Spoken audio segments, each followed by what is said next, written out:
Boom, the week is over. Hope you guys were profitable. So let's dive into our weekly recap. So currently, what am I looking at? Gold. Ah, there is this concept that I like to use on ICT, which is called a market maker model, whereby price deliver, where a market deliver their price in a certain sequence. Do you understand? If we have a high, a strong high, and if they want to sell, obviously they'll be looking at a strong low. That means they would like to offload their buy on the old low. Do you understand? Now, let's say we wanted to buy here. Of course, we're going to offload this buy on the old high. We wanted to sell, we sell and offload the sell on the old low. Now, this is it. That's why I wrote sell-side liquidity has been taken to clear out profitable buyers. Means people that were buying here are in profit. So if they want to sell, that means those that were holding their profit. If you check, that's why you see on stock market and BTC, you just like see that they buy the dip. They just want to take out profitable. That's the thing about market is liquidity versus liquidity. They want to take out profitable buyers and profitable sellers. Do you understand? Now these were profitable sellers, right? And they have loaded this sell on the old low. It might not be now. It might not be a strong low. Sorry. It might not be a strong low, but at least they will flow that sell on the old low. Maybe not on that time frame, maybe on the lower time frame. Do you understand? Because this is a low, but not a low on the daily time frame. Because if you go on the lower time frame, you will see that this guy is a low. So they offloaded this sell on the old low. Now that's it. So now these were profitable buyers. Price took out the liquidity that was resting below this low. Now what happened? They started buying, offloaded their buy on the old high because this guy was responsible for taking out this low here. This was a proportion block somehow because this guy started the movement but couldn't move further. Then we traced back. Then these people were responsible for taking out. So that means we have like a high liquidity resting above here, like a hanging fruit. So price took out high here. Same thing they did. This they offloaded their sell on the old low. Do you understand? Like I said before, you can maybe on the low is not on the daily time frame because this is a daily time frame. Maybe if you go on lower time frame, you see that that's a low. You understand now?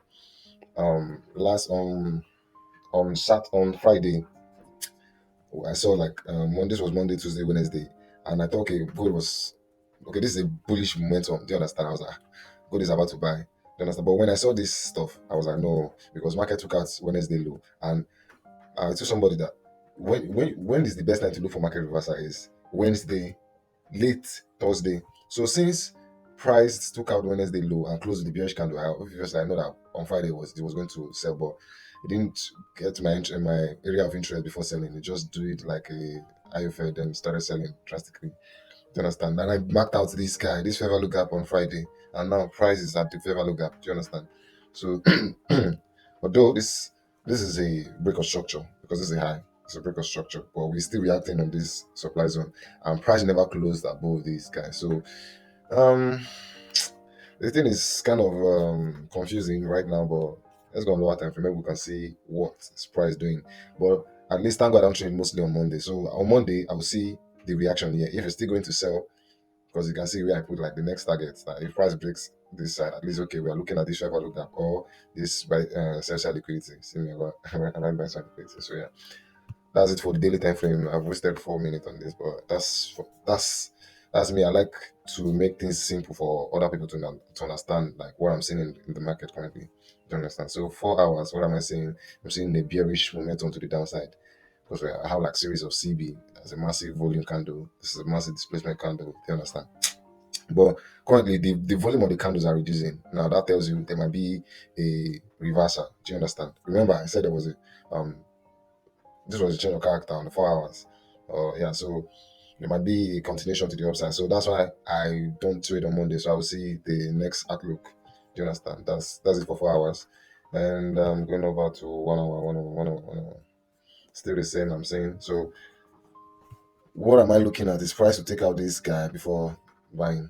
So give me a change of character. Now this is the 1 hour. Now this is the zone I was looking for price to reach on Friday, but never did. And so yeah, 1 hour still bearish. Okay, 30 minutes.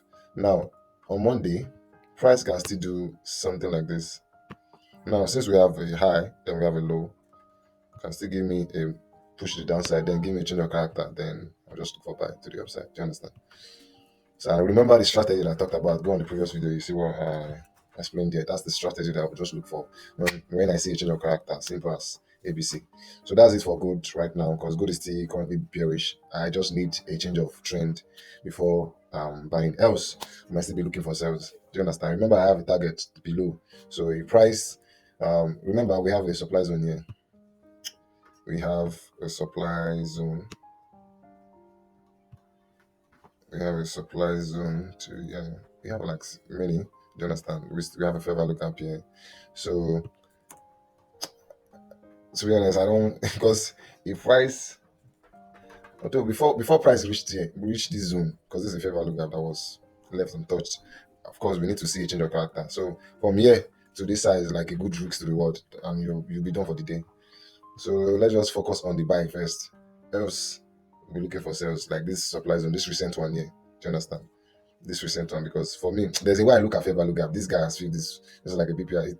It's filled already. I don't want to look at this one. Do you understand? I just want to focus on this. If it's going to sell, do you understand? But now, like I said, I'm looking for a change of character to the upside for me to like catch the buy from here to maybe here or to the upside. So yeah, that's it for gold. And what am I seeing? NAS100. To be honest, NAS100. I do not know. Although this is a huge supply, but the one thing about stock market is even though you see a volume candle like this, it doesn't mean anything. It's just like buying the dip. They just move the market instantly to buy at the discount zone. So this self alone is not like it's nothing to me. I won't even look at this and say, this is a massive volume candle. No, nah, I don't want to be as liquidity. So for now, I'll just skip NAS100 because currently we are in the B consolidation. 1 hour, 4 hours, 8 minutes. So let me just leave this guy because I don't want to force markets and I don't want to force a trend on a pair. Do you understand? Same thing with BTC. For now, I don't even know where BTC is heading right now. You can see how choppy the market is. Do you understand? Remember when I said when I was talking about the market maker model, profitable buyer. See, this was 94K. Price pushed up to like 100 and something, 103. What happened? Immediately, these were profitable buyers. They just came, took out the profitable buyers, saying instantly with a week, and they left there immediately. Do you understand? So yeah, so right now the market is not even giving me a momentum because what is this? Even if I take an entry, I won't. I'll be scared because what is this? This is not a clean price action, and I don't like it. So for now, no setup on BTC too. No, I don't want to give false hope. So yeah, the last but not the least on my list is DXY. For no reason, DXY has been bullish. Like when I saw it on Friday, I was like, yo, that's crazy. All right. See now we're bullish, like let's see one to the upside. So next week now, since I'm expecting a buy on gold, I'm as well be looking for sales on DXY. But now the only thing that can give me confidence is maybe on 1 hour, if my moving average, like you can see now, the moving average only is almost closer to it's almost closer to the entry point. Do you understand? It's even closer. I say it's more close. What I just need is price to just like go above the zone, then boom, look for sales to the downside. Now, this will be my this should be the low for that price we take before saying there is a change of character. Do you understand? Although market has done like a change of character here on 1 hour, of course. But this is an intermediate short term low. It's a low between two low. Because when the retracement happened, it didn't come into like the 50% of this particular range. Do you understand? So that was why it was used as an inducement or liquidity. So yeah, like I said, I'm looking for buys on gold, so definitely I'll be looking for sales because somehow they correlate together. And remember, I said what makes a good trader is the ability for you to change bias. Now that I'm looking for buys on gold and sells on DXY, that doesn't mean when I'm seeing a buy on DXY, I won't change my mind, or when I'm seeing a sell on gold, I won't change my mind. No, that's not what I'm preaching. You cannot fix your emotions to a trend. No, the goal is to make money. Leave the trend for markets to decide. So yeah, please do not forget to like and subscribe. so that we can grow this account. See you on the next Saturday. Stay safe and stay blessed.